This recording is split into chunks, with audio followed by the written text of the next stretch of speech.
Hi everyone, and I just wanted to make a video, not a long one, um, this time, just to sort of say farewell. I'm feeling sad that I won't be interacting with you guys anymore. It's been a great time with you, and I've appreciated the dialogue and relationship with each one of you. And I just want to wish you all well for the rest of your time at AU and beyond. And I hope perhaps I might see some of you again in future courses. There's the religion, spirituality, and the transpersonal is happening in the winter, which is a course I really love. It's probably my favorite course. And then I'm teaching a new course, a course that I haven't taught before.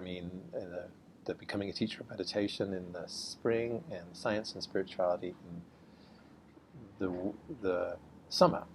So that's the schedule. I haven't read your essays yet. I'm sure that's going to be fun to do, and I'll give you feedback to the extent that I can on those. And I guess a few wrap-up remarks. I mean, we studied these different ways of looking at, well, the title of the course, The Origin and Destiny of Human Consciousness. And we looked at three different perspectives, none of which I would say would you call mainstream. So we looked at three perspectives that were alternative to varying degrees. And the interesting thing to me is that, and it was fun to look at things from different angles. And we certainly had a kind of a East meets West kind of perspective, because we had the Yugas,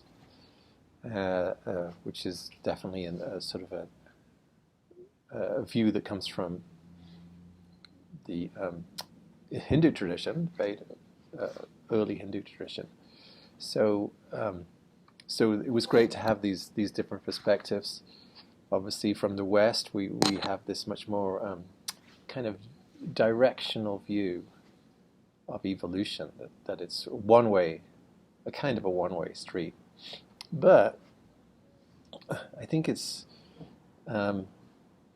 interesting to think about how our views in the West have actually changed, because it wasn't so long ago, 1950s, we still thought that the universe was static and eternal. We had the theory of biological evolution, but our view of the cosmos was that it was eternal, that it had always been and always would be. And that got blown apart in the next few decades. And now we have a very different view. So in some ways, the view that we have currently is the most radical of them all, right? Because all of this, everything that's around us, came out of something that's smaller than the size of an atom. I mean, weird, right? And then we had cosmological evolution and biological evolution, and at some point primates and animals with big enough brains to have consciousness, and that would be the Western mainstream story of the origin of human consciousness. Now, its destiny, one doesn't really speculate in the Western tradition, because in actual fact, it isn't even really directional. In obviously looking backwards, we've had to follow a path to get where we are. But looking forwards, it's not. There's no sort of what we call teleology. There's no directionality to it. So it's completely open, really up for grabs. What way evolution would go from this point onwards. So the destiny of human consciousness is left as a question mark in the Western tradition, I would say, until you get people like Ken Wilber coming along and taking that ball and running with it. But that, again, that's not a mainstream view. But I think that we've got all these kind of views on the table in this course. This Western mainstream view should be on the table too, and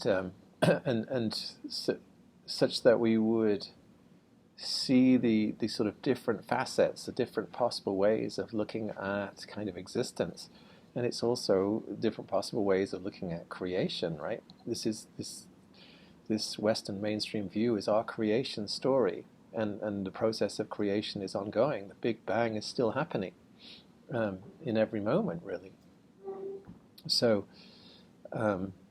that's a creation story, but all other perspectives fit within the realm of creation.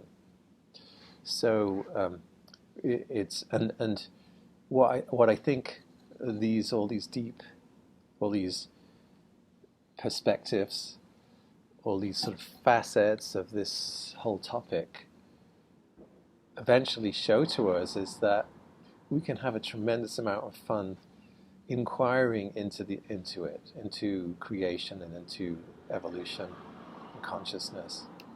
But ultimately, we're not going to know, right? We don't really know what's going on or where it's going. And so there's a deep we live in a deep kind of mystery. Obviously, creation is here, we're here, but we live in a deep kind of mystery, regardless of whether you might have a unitive experience or not. That mystery still remains, as far as I can tell, because okay, so how does that fit in? What's that about?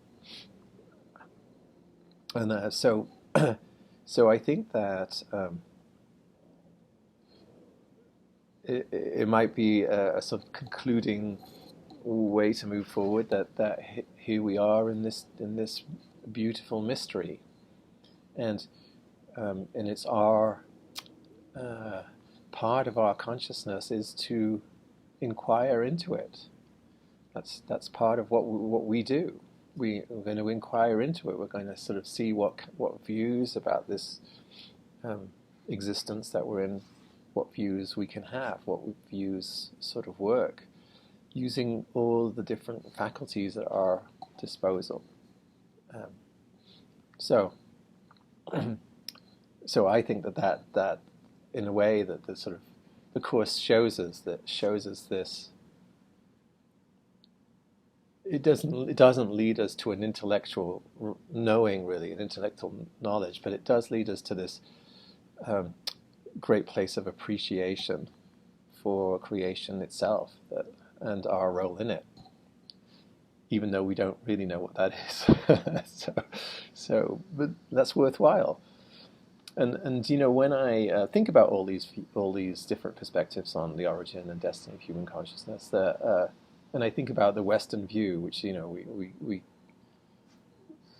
everything popped out of something small in the point of a pin. You can look around in a state of incredulity at what's here, the great diversity and richness of existence. So, and that was, if I could have a wish for us after this course, that we would walk around and at times experience a kind of state of astonishment at all it is, and all of the kind of stories and views one can hang them on to what is. So, all of these possible stories, and I think that creation is big enough, deep enough, infinite enough to hold them all. So we don't have to dismiss this one versus that one and choose this one as true and that one as false. It's like we can hang all of these views on creation. It's big enough to take all of them, accommodate all of them,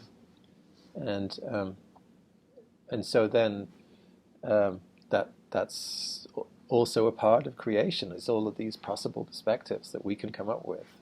We're creating when we do that, and you did that in your essays, and so I'm looking forward to reading those and taking further part in creation by um, reading your essays and giving you feedback.